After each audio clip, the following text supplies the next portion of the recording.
வெயில்ல காய வைக்கணும்னு அவசியம் இல்லாம இன்ஸ்டன்ட் தக்காளி ஊறுகாய் எப்படி செய்யுதுன்னு பார்க்கலாம். 6 மாசம் ஆனாலும் கெட்டு போகாது.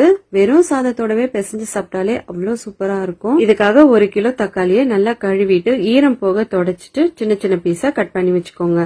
கடாயில 100 ml நல்லெண்ணெய், கட் பண்ணி வச்ச தக்காளி, 100 கிராம் அளவுக்கு கொட்டை நாரெல்லாம் எடுத்த புளி, 3 டேபிள் ஸ்பூன் உப்பு சேர்த்து இதை நல்லா கலந்து விட்டு மூடி போட்டு வேக விடுங்க. இது கம்ப்ளீட்டா குக் ஆக நியர்லி 20 மினிட்ஸ் ஆகும். மீடியம் ஃபிளேம்ல வச்சு அப்பப்ப மிக்ஸ் பண்ணி விட்டு குக் பண்ணுங்க. இது வேகிற நேரத்துல ஒரு பேன்ல 1 ஸ்பூன் வெந்தயம், 2 ஸ்பூன் கடுகு சேர்த்து நல்லா பொரிய விட்டு ஆறுனதும் பவுடர் பண்ணி வச்சுக்கோங்க. தக்காளி நல்லா வெந்து இந்த அளவுக்கு திக்கானதும் இதை ஆற வச்சு மிக்ஸி ஜார்ல ஒரு பல்ஸ் விட்டு எடுத்துக்கோங்க. கடாயில மறுபடியும் 100 ml நல்லெண்ணெய் சேர்த்துக்கோங்க. 1/4 ஸ்பூன் கடுகு, 10 பல் பூண்டை இடிச்சு சேர்த்துட்டு ஒரு கை ஃபுல்லா கருவேப்பிலை சேர்த்து பொரிய விடுங்க. இப்ப இதுல நம்ம அரைச்ச தக்காளி விழுது, 50 இருந்து 60 கிராம் தனி மிளகாய் தூள், கடுகு வெந்தய பொடியும் சேர்த்து ஜஸ்ட் 2 நிமிஷத்துக்கு கிளறி விடுங்க. இந்த மாதிரி எண்ணெய் பிரிஞ்சு வரும். இப்ப ஸ்டவ் ஆஃப் பண்ணிட்டு 1 ஸ்பூன் அளவுக்கு பெருங்காயத்தூள் சேர்த்து கலந்து விடுங்க. சூப்பரான ஹோம்மேட் தக்காளி ஊறுகாய் ரெடி ஆயிடுச்சு. தயிர் சாதம், சாம்பார் சாதம், இட்லி, தோசை, சப்பாத்திக்கெல்லாம் கூட சூப்பரா இருக்கும். இந்த ரெசிபியை கண்டிப்பா ட்ரை பண்ணுங்க.